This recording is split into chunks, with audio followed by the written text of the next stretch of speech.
And it is time once again to get solar powered.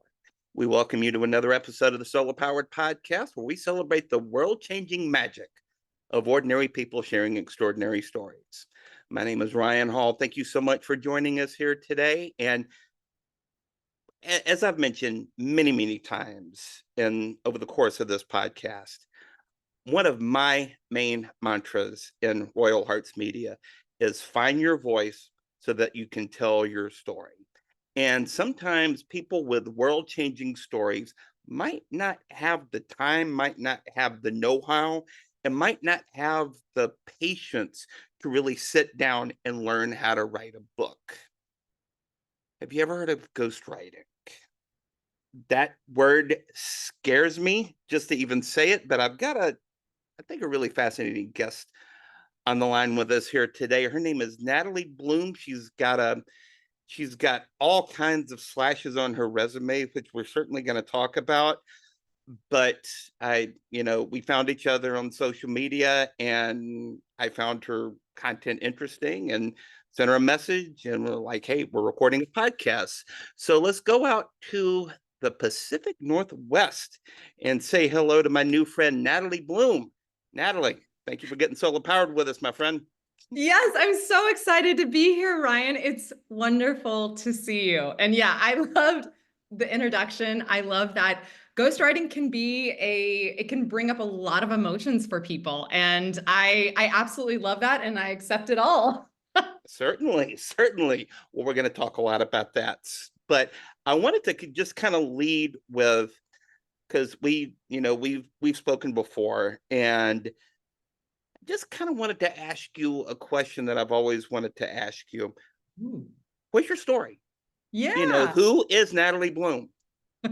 I love this question. And I think it's one of the most powerful things that a person can do is frame their story and position it in a way that helps them see their lives and the beautiful things that they've walked through. So I'm originally from a small town, Indiana. Cornfields were my backyard. We had tractor day at my school. And at the age of 18, I moved to New York City to study theater at New York University, Tisch School of the Arts, shout out. And I was in that program for 4 years. It was exceptional. So I had incredible training as a theater actress. I had my first professional gig at the age of 19, little baby Bloom. I was in Indiana Shakespeare Company's production of As You Like It. And then so that was pretty cool. And then I got my first professional writing gig out of NYU. I was a dramaturg, which is something for the audience, maybe you're not familiar. It's a person who helps the playwright structure and craft their play. Are there holes in Act 3? Maybe there's some research involved. It was so cool. And then I decided to go and get my master's, my MFA at Trinity College Dublin in Ireland. And that was really magical. Lots of pints, lots of reading, lots of writing. So that was really great. And then I was on a path to become a doctor, a doctor of literature, rather, not in the medical profession. And I was 23 at the time when I got my master's, and Professor Kennedy, Dean Kennedy, was like, oh, Natalee, you're way too young. Go away, come back to us on my doctorate proposal. So I went away and I was given a dance contract. So plot twist no one saw. Growing up, I was a dancer. I continued dancing while I was at NYU. And so I became a professional dancer. I did that for over a decade. I was also acting. So I did that in the Midwest. I went on tours. I was in musical theater. I was in independent films. I was the face of a grocery store in Chicago. And then I moved back to New York because I missed it so much. And I took a detour. I went through a life change. I was married during that time. And I went through a divorce, which for anyone listening who's been through a divorce or any sort of breakup, it can kind of set you back a bit. And then it launched me forward. I had a career in real estate, which is so fascinating, in New York City real estate. I could just we could just do a whole podcast on that. I can only imagine. Yeah. Right. And then I knew it wasn't like I was good at it. Like I was good, but my passion wasn't there. And a friend of mine had me beta read her book, and I've been doing that for since I was 22. I've been doing this work since I was 22, and I turned it into a business. And that is what I do. So I do developmental editing, I do ghostwriting, and I help people powerfully position and craft their life stories through a lived experience or an expertise. And it is, I mean, I was a professional performer for over a decade. Like, I rode a unicorn, Ryan, but this job that I do now, it's like there's like a whole herd of unicorns. So I feel like I won the lottery for sure. Absolutely. Like those Absolutely. Well, metaphors. oh yeah, yeah, yeah. Yeah, Well, right. there's a well, just if you're watching this on YouTube, I can certainly attest that this woman is incredibly laid back, incredibly introverted, and there's just, kind of fits the writer editor profile perfectly. I know. Because he says with his tongue firmly planted inside his cheek. Yeah, I am definitely like I do have introversion tendencies. I am currently in the Pacific Northwest. I forgot this last plot twist of my story. So this is end of November. I packed up everything in my New York City apartment. I mean, I had the dream apartment. It was a brownstone on the Upper West Side with a backyard where I grew tomatoes, a baby grand piano that I bought from the Metropolitan Opera, packed it all up, sold it because I want to deeply invest into my business. It's all in a 5x8 storage locker in Manhattan, and I am sitting in an Airbnb in the middle of nowhere, Oregon. And when I tell you, there are literally, I can see elk walking in front of this camera screen because I am in the pine tree forest of Oregon and a mile from the ocean. So I can open up the door and hear the ocean and smell cedar. It's awesome. It's awesome. So Yeah, well, I can only imagine the kind of stories that can develop from living yes, out with elk and yes. the like out there. Yeah. Yeah, well, to be fair, some of my neighbors when I was back home in Alabama, some of my Yep. neighbors were cows, so I kind of Yeah. get you on that. I kind of You get feel you on me. that. You feel Yeah, me. yeah. Well, one thing I wanted to ask you before we kind of get into the kind of the meat and potatoes of this conversation here is we got to talk about Ireland because as a I don't know what would be the word for like an Irishophile, like Anglophile, but I've always been fascinated by Ireland. I've always been I mean, I've got an Irish name for crying out loud, but I've always been fascinated by Ireland. And what are some of the lessons that you took away from your time there that really helped you with your work now as a ghostwriter, as an editor? Because just like being out there, I can only think, like, does the Samuel Beckett just like inherit in your skin or something? Yes. Yeah, yes, the Samuel Beckett, the James Joyce, the all of it comes into one's being as you step off the Aer Lingus plane. A couple of things I love Ireland. I highly recommend to people to travel visit. It's one of the most amazing places on this earth. And it's so interesting. I hadn't thought about the lessons that I received from Ireland. And the first one that came to mind, Ryan, was the sense of community. When I was there, I was, 22, young, just going to the pubs and being a part of a group of friends where community was so important. And when you would go out to the pubs, you would buy rounds for each other. Like, it wasn't like one person got up. It was like, I'm getting up and I'm getting rounds for the table. And it was this very interesting culture that allowed for this space of community and reciprocity. And it was very synergist. And I had never experienced that before in my life. And it was really, really beautiful. It was I love amazing. that. And the other thing that I thought was really interesting is that obviously I'm coming from an American experience into a completely different culture and country. The ability to, as I would say, thought experiment. People love to just talk ideas. I mean, the gift of the gab is real. People just wanted to talk ideas, talk about a play. And it was it was just infused within the culture that, you know, people would go see plays and they were a farmer. There wasn't this separation between like, I am this identity and this identity. A part of being Irish was being a part of the art because it was a beautiful way in which they expressed themselves throughout their entire, you know, entire lifespan of Ireland, you know, being an oppressed country. Like, what does their art look like? How did they express themselves? And that was just really in part and parcel of being, you know, this outsider in Ireland, and the I music love and it. the people and the landscape. I could go on.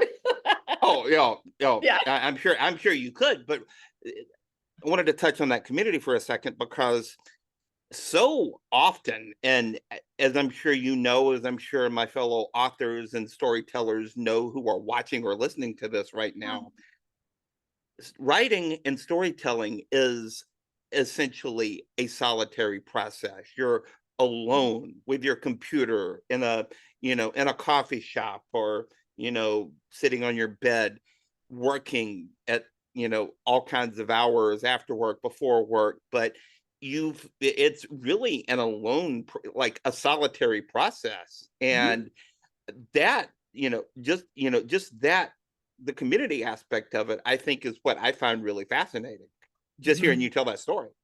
Yeah, and I think it is also that's so interesting that you say that, because it was very much, I felt a lot of community when I was in Ireland, both within my academic studies and within my personal life. That it was a big part of, you know, go out and talk, and you talk about the play, or you talk about your life, and you talk about these things, and you talk about the art that's up. It was very, and obviously, like, I was getting my master's in literature, so I do acknowledge the focus of study I Of had, course, yeah. but it did seep into the personal life. It was just very commonplace. And it was a beautiful lesson on community, and one that has stuck with me. You know, it's very, like, I love my writers. Like, I have a community on my social media. And now that I'm like piecing that part together, also, just Ryan is right. Find the way to tell your story. It helps you.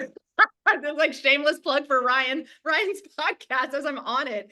But I'm understanding that that is the way I treat, like, I love social media, and like that is how I feel when people come into me. It is that community. I love being able to talk to writers and, what are you working on? Tell me about, you know, a lot of people come to me that are fiction writers. Tell me what you're working on. What's amazing about this? Oh my gosh, I got stuck in a similar place. Totally understand. It's a really beautiful community. So yeah, shout out to Ireland, all my Irish listeners out there. Absolutely, Right? absolutely.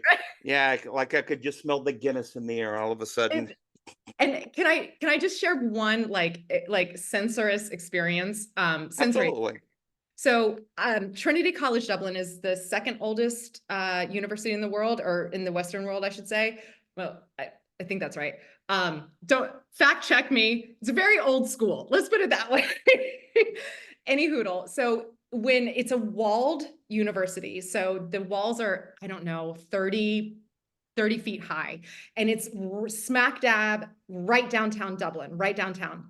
And there's this archway, this beautiful, and it's all stone wall, and this beautiful archway, and you walk under it, and the archway walk is probably 10 to 15 feet. So you're underneath this archway, and you can hear like the crowd and the noise and the horns and the buses and the people, and you go through this archway and you walk through, and all of a sudden you're through the gates of Trinity College Dublin, and it is quiet, and it is this expansive green lawn, and there's a bell tower, and it is like, like, it is an amazing experience. And that is what I walked into every day. From small town Indiana to that had to be a culture shock. It was awesome. So that is just like my, my encouragement to go to Trinity College Dublin and just check it out, even if you're on a tour. It's really cool. Yeah. Absolutely. I love it. I love it. And, what are some of your favorite authors? Who are some of the people that you have read from, from an early stage? From like a very young age, or Yeah. like maybe, okay. So I used to get in trouble for reading. Both of my parents were public school educators, and I would get in trouble for reading. I loved reading. Okay. My favorite books, Judy Bloom, first of all, number one, amazing. Lois Lowry, like, don't overthink it. And then Sweet Valley Twins. I wanted to be a twin so bad. If you're not familiar with this genre, these are like young girls. So I'm 45 years old. So I was born in 1979. Like, so that, like, you want to think like the 80s. Pizza Hut, which is a restaurant in the middle of America, they used to do this thing called Book It. Are you familiar with this, Ryan? Absolutely. Okay, I just wanted to make sure. Natalee, you're speaking my language here. I know. Come on. I know. Yeah. We're so vibing. I, like, my entire body at one point was just a personal pan pizza from Pizza Hut because I ate so much pizza because I read so much. Like, I cleaned house. I think they lost money on me and I loved it. So yeah, I mean, I would beg my parents to take me. There was a Target at the County Line Mall in Greenwood, Indiana, and I would beg them every weekend to take me to Target so I could buy more books. Like, that was what I was. And then I started writing books when I was a kid. I obviously, I have intellectual property right on this, but the bubblegum tree in my backyard, that was a crowd pleaser in fourth grade. The land of the worrywarts, all of these things. So just really, exceptional literature for a fourth grader. Come on. I've shared this story on the podcast. I've shared it with you, but Yeah. my very first public work was about lightning bugs that turned out to be alien monkeys that my grandfather told me about. So Yes. so I absolutely feel you on that because, again, as a fellow Generation X author, storyteller, in like the Book It program with Pizza Hut, oh, be still my heart. Just Yeah, no, right. You've got space in your heart for that Book It program, right? Just right there. oh, absolutely. I love that. Absolutely. Freaking Yeah. And just Tales of a Fourth Grade Nothing in my fourth grade class changed my life because that was right around the time I was really starting to learn and starting to appreciate storytelling as a young man, as a young boy. Yeah. Mrs. Hammiter, my fourth grade teacher, I will forever be grateful for that. Yep. Yeah. I'm going to shout out my third grade teacher, Mrs. Decker, and my fifth grade teacher, Mrs. Bradley, because they both encouraged me to read quite a bit. So we're just going to give a shout out to our elementary school. There you go, man. teachers. There you go. Yes. There you go. There you go. Because when it gets in your blood like that, when it gets in your bones like that, it just, Yeah. does it ever go away? Yeah. I don't know. There was a season in my life. I've recently come back to fiction. So for about the past year, I've started reading fiction again. But before that, I was pretty heavy deep into nonfiction. And then when I read fiction again, I was like, it was almost like, oh, I'm going to get a little emotional. Like, a part of me was missing. Like, I had like dulled a part of me because I had stopped reading fiction because I was so focused on just some self-care practices. And I mentioned I had walked through a divorce and I had gone through some incredibly painful experiences of losing family members. And I just needed help and support, but not understanding that fiction is also helpful and supportive. Like, I'd kind of written it off, and it was almost like a sound engineer had like pulled that sound all the way down, and then now it's bumped to 11. Because it's one louder. Yeah. Thank you, Ryan. Hearts. Yeah. I mean, just, I hope everyone's having as much fun as we are, because this is a blast. I'm having no fun at all. Okay. With his tongue firmly planted inside his cheek. Yes. But to your point on fiction, like, as a novelist myself, yes, as listeners and viewers of this podcast know, I've got novel number 4 coming out in the summer of 2025. Let's go, Ryan! The Eternal Encore. My 10th anniversary of being a published author. But one thing I have always noticed from writing fiction and reading a lot of it in my life is that fiction, even though the stories are made up, fiction can really heal. Fiction can really heal broken hearts. And yeah, you've got some thoughts on that, I can tell. I have so many thoughts on this. I could not agree more, because I think that when one is reading and you can empathize from a distance, it actually gives you space to make that which is subjective, what is all of your crapola inside of you. And if you can empathize with a character who is somewhat similar, it actually makes your experience objective. So you can actually look at it without feeling all the heat, as I like to call it, of whatever might be transcending in your body, aka emotions. So yes, I'm very passionate about this. Yes. I could never tell. But that's my experience. Is that what you experience, Ryan? Tell me more. No, absolutely. Absolutely. Now, my reading habits usually are not like in the like fantasy world, like, Sure. like Tolkien, and, Sure. never really really vibe with me. I've Mm. always been appreciative of like Southern Gothic for, for probably good reason. And also just like realistic, like family drama type fiction. Yeah. Like the most recent novel that I have read was a book called, I think it was called The Midnight Library by an author named Matt Yes. Haig. Yes. You read it? Yeah. Yes, I have. Yes. Yeah, phenomenal book. Just really kind of got me, just again, like you said, just kind of got me in the emotions, because I related so much to that story kind of at the place that I was at when I read it. Mm-hmm. Yeah. Beautiful. I know. We love it. We love it. Yeah, totally, totally, totally. Well, let's get to let's get to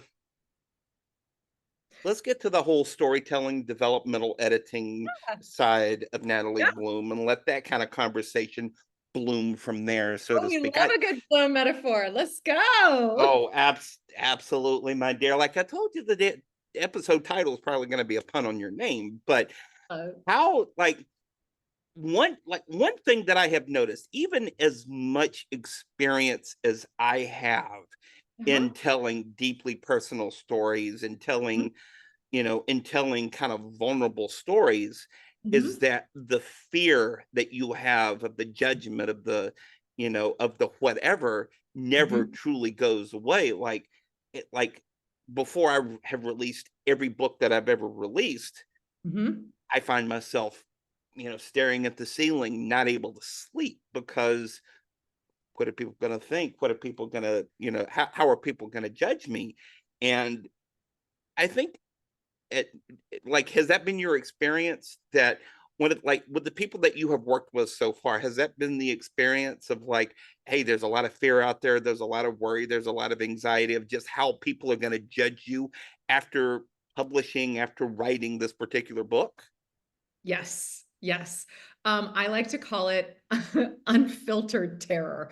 That is like they are That's mainlining. very evocative, but yeah. But it is. Well, I don't know if you know this, but I'm a writer. So yes. Um, and that is, so what I do is I help people with their stories, their lived experiences, and their expertise, so nonfiction only, shape, craft, and powerfully position it. So that sounds like that's very, like, everyone can understand that. But we are the human beings that have to actually tell those stories, and I am hired to help them craft those. In the process of that, people are peeing their pants out of fear, literally, like metaphorically peeing their pants. And a part of that is helping them tolerate the discomfort of presenting their story to a world, the bravery and the courage that is required to actually look inward, find those stories, and mine for those, MINE, mine for those that are worthy of putting out into this world. And there are so many times where stories do not get out into this world because they don't need to be out, because it's not a benefit for my author.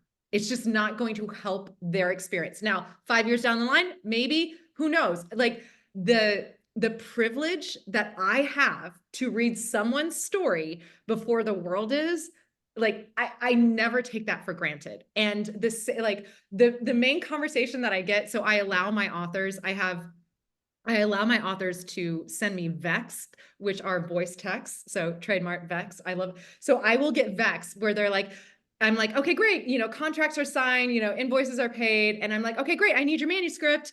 And they're like, okay, like I'll get it there. I'm like, hey, we're on deadline. Like I have to, I cannot edit that which does not exist. And I say that all, and they like, I think one of my authors is going to get me a t-shirt that says that. And I mean, I'm basically like, hey, I need this. And they're so petrified of letting me see their insides. And yeah, it's real. And I think so many times for anyone who's listening, who is a writer, who is having maybe a similar experience, sometimes, and I'm not saying this is always the case, people label that as writer's block. And I personally don't believe that writer's block exists. I personally believe that it can be in most instances, fear-based that is going to stop ideation. Because writing is two skills, ideation through a physical medium. And so sometimes being able to ideate, if you are in a fierce, if you are so, again, unfiltered terror, I couldn't imagine ideating either. I think that would be really hard. So that, yes. So yes, anyway, people get scared. Totally. Like, yeah, like, you know, an example that comes to mind for me is just my memoir, Mining for My Voice. It came out in 2022. That told, like, I told stories in that book that I have maybe only told to my therapist and to Yep. God. Yeah. So but writing that book Mm-hmm. was so freeing, even though it scared the hell out of me. Mm-hmm. That writing that book was so freeing. Publishing that book and the reception that I've got from that book has just been so freeing and so beautiful that it has, like, it's changed my life in a beautiful way. And like, just from what you've shared, I think a lot of the people, a lot of your clients are gonna really relate to that particular piece right there. Yeah. Yeah. Yeah. I always like to say when I'm working with authors that if they are not transformed by the art and act of writing their book, then they haven't written it well. Like not well in the sense of like grammatically, they need to be transformed in order for the reader to be transformed, because that's the whole point of a book, is that it should transform the reader in some way through new knowledge, inspiration, laughter, whatever it might be, whatever that intention is. But in order for the author to take that which is inside them and put it out into an objective space, as it can be from, you know, one person's point of view, that is transformative. And it sounds like that's exactly what you did, and it Absolutely. transformed other people. So good on you, Reinhold. Absolutely. Absolutely. That's why I'm here. That's why I do the Yes. work that I do. That's why I work with the incredible people that I work with. Because even, you know, even in the collaborative book that I did, The Mhm. Expanding Man Chronicles, Volume 2 coming out next year. I'm just, if you're listening, if you're watching, if you're a man, if you have a transformational story with a firm choice point, let me know. I'm going to include the link to the application in the comments, in the description of this podcast. But, you know, get my shameless plug out of the way. But Good. as I was working on that, as I was editing those chapters, one thing that came to mind for me as I was working on this is that a lot of people, I think, one of their judgments of telling these kind of vulnerable stories is that they don't want to get the facts wrong. They don't want to, Mm, you know, they don't want to offend somebody who might still be out there. mm, And I'd love to get your reflection on this. Is that one of the things that I tell my clients all the time is that if you are writing this like a reporter, like a newspaper reporter, you're doing it wrong, because you're talking about your personal reflections on the events that happened in your life. yeah. And just with that in mind, I'd love to hear some of your thoughts about that and how that kind of relates to the work that you do. Yeah. And I want to clarify, because after you made your plug for your new book, I said good in the sense that, like, I'm excited that you're plugging it, because for all the listeners, I don't want that to be misunderstood. What Ryan is doing is like so important. Having these men tell these stories, like, so important. And I'm so excited for volume 2. So I just wanted to be clear. You're like, get my shameless plug out of the way. And I was like, good. And I was like, good, I'm excited you're plugging it. I didn't want I to listen to appreciate you like, geez, Natalie. So, any hoodle, just to clear that up. But now back to our regularly scheduled question. So you asked me, when one is writing, I think that being able to tolerate being misunderstood by persons who might read it is a part of the author experience. And just like the human experience is not unique, the author experience is not unique, in the sense that my perspective and author's perspective is going to be vastly different than anyone else. You tell 12 people see one exact same thing, you've got 12 different stories around it.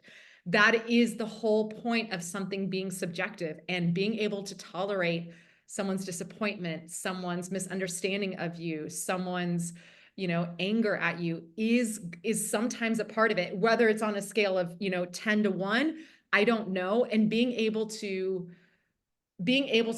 know what level you can take that experience will inform how much you're willing to share and how much you're not. And neither is wrong, neither is right. But understanding that that is a part of the author experience, and how you are going to navigate that is a big part of publishing a book, in my opinion. Could not agree more. Could not agree more, because if you are if you're like if you live with that fear, if you live with the fear of being misunderstood, that's a beautiful way to put it, by the way. If you live with that fear of being misunderstood Yep.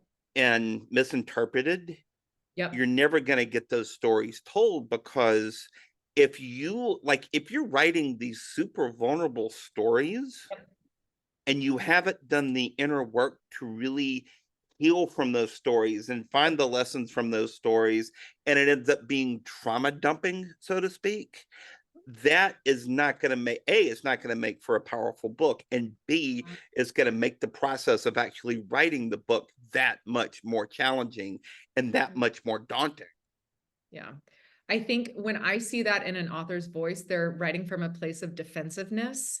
And I don't know about you, no one wants to read a defensive stance, like that, like it's a very weak in, like, it doesn't have, it's not reaching the people that it needs to reach, because they're actually writing to the audience that already misunderstands them, rather than to the audience who wants to hear that and needs that story in order for them to catapult into their next season of their life, whatever that might be. Because if you write to the people, to your reader who wants to hear that story of the time that you moved to Ireland by yourself when you were 23 years old, pre-social media, pre-cell phone, like in a foreign country that you knew no one. And if I try to defend that to people who were at the time annoyed or pissed off with me, I'm writing to the wrong audience. And it's so subtle. It is so subtle. And if anyone out there is writing their lived experience or an expertise, this could be a place. If you're stuck, again, this is not writer's block. This is you perhaps trying to defend your position. Baby, we love it. Like, tell your story. That's a Absolutely. shameless plug for people to write more. Please, please, we need more stories out there. You do, because they're so Yeah. fascinating. Yes, stories change the world. Your story can change the world. My story changed the world.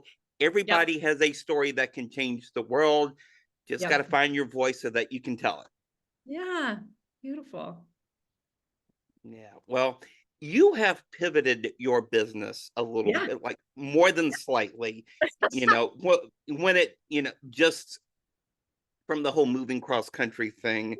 You have pivoted your business slightly Yep. to more of a ghostwriting Correct. kind of a role. Now, ghostwriting, admittedly, that word kind of brings up Yep. some emotion for me because it scares the hell out of me, but it Yeah. clearly doesn't you, No. because there's a lot of people with like powerful stories, with Yep. world changing stories, who just Mhm. might not have the time or might not have the skills to be able to write that book. Yes. So what is Natalie Bloom, the ghostwriter, all about?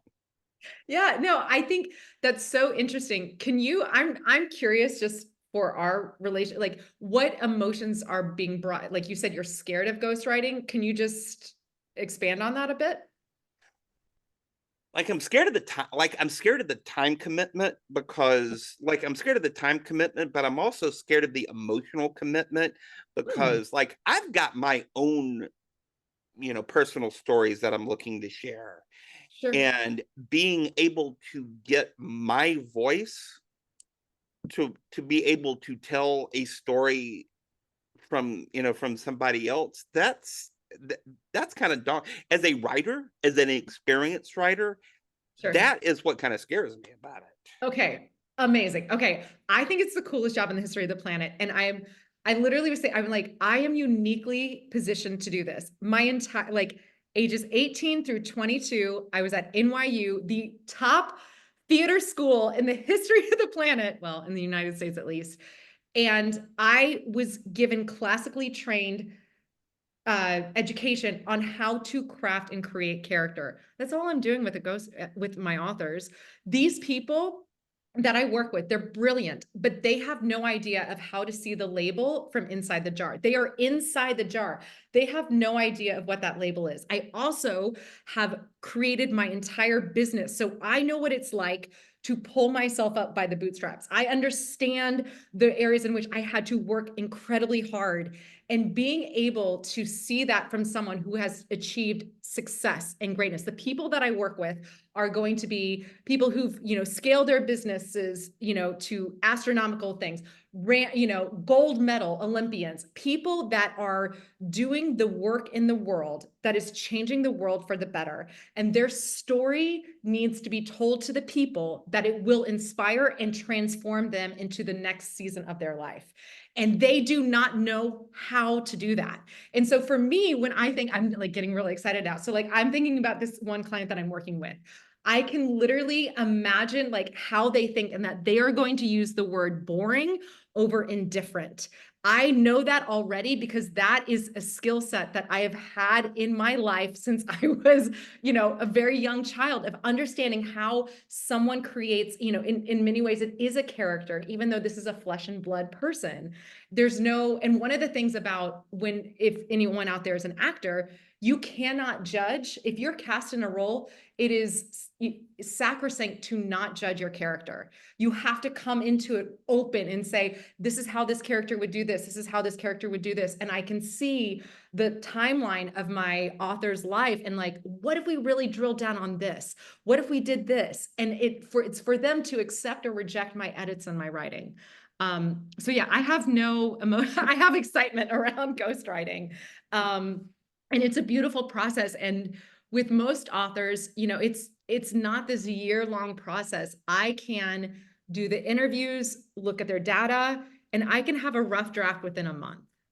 Like that. So usually the first week is me just getting all of the data, all of their interviews. I listen to all of their interviews. I read what they've written.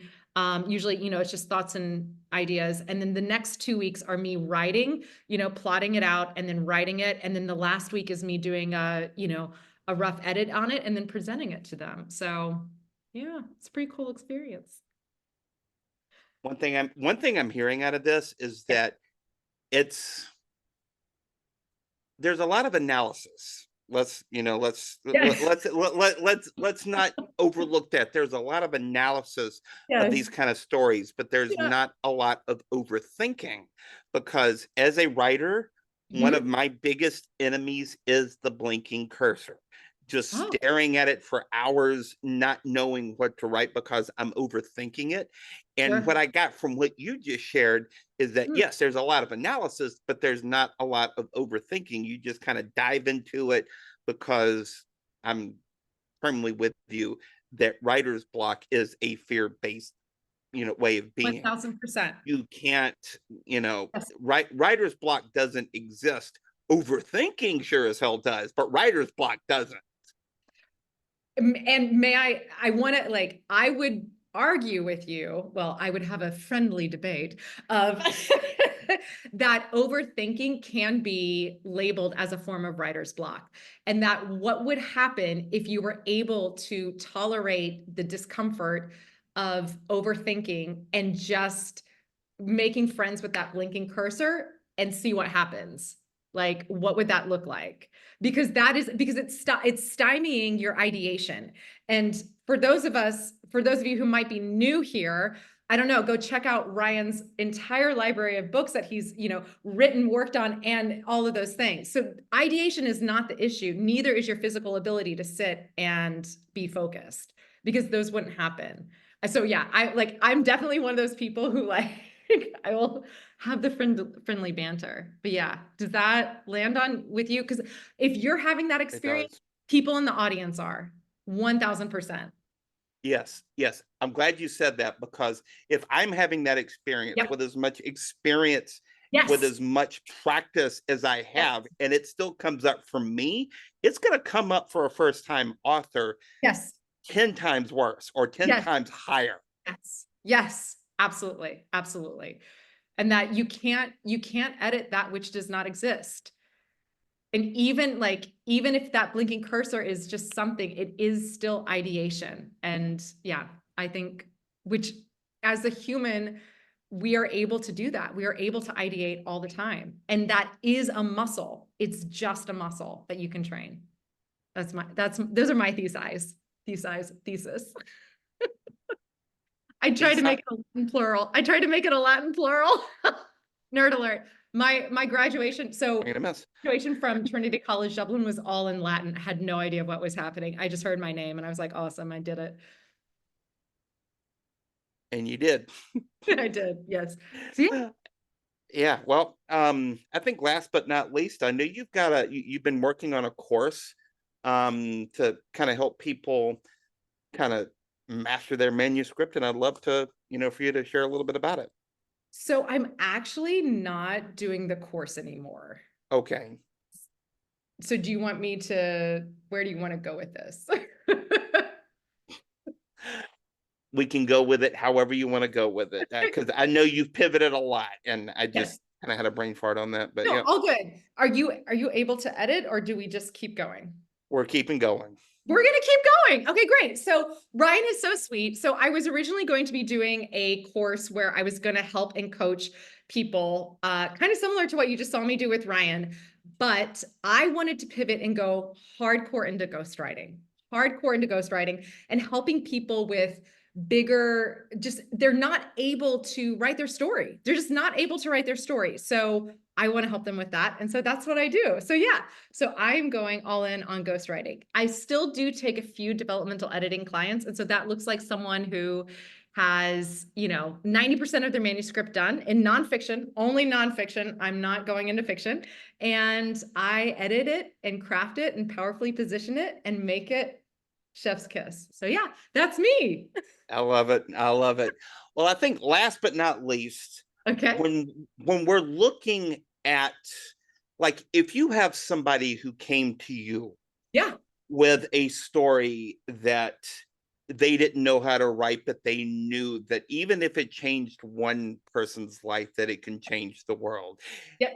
But they may be coming to you with some fear and some self-doubt.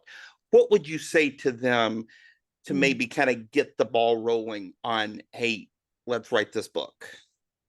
And have they written anything? First time author. But have they written anything of the manuscript that they're working on? How far are No. they? They've not written anything. Okay. Right.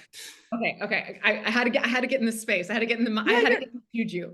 Okay. So if I had an author coming to me and I know that their story would change one life, which is therefore changing the world, which we know would change more than one life, and they hadn't written anything, but they want to put it out there, I would have a nice conversation with them about what it is that they're scared of, what it is that how they want this to impact. and to start framing the journey of writing from that space, the space of impact. And usually when that happens, it comes. And then some supportive tools that I would give would be some writing prompts and getting them into a place of, if they wanted to write it, if they didn't want me to write it, to get into a place where writing becomes agnostic. And so what I mean by that is that it is a muscle and it is a skill that can be developed. The actual act of writing, the actual act of storytelling is a different skill set. And so when you are writing a book, you're actually doing 25 million different skill sets. So if one wanted to write this book, just learning the skill set of writing, which is ideation through the physical body, that is what I would want them to get agnostic with. So 15 minutes a day, same time, same place, same bat channel. They have to write every day. And I don't care if it's a piece of crap.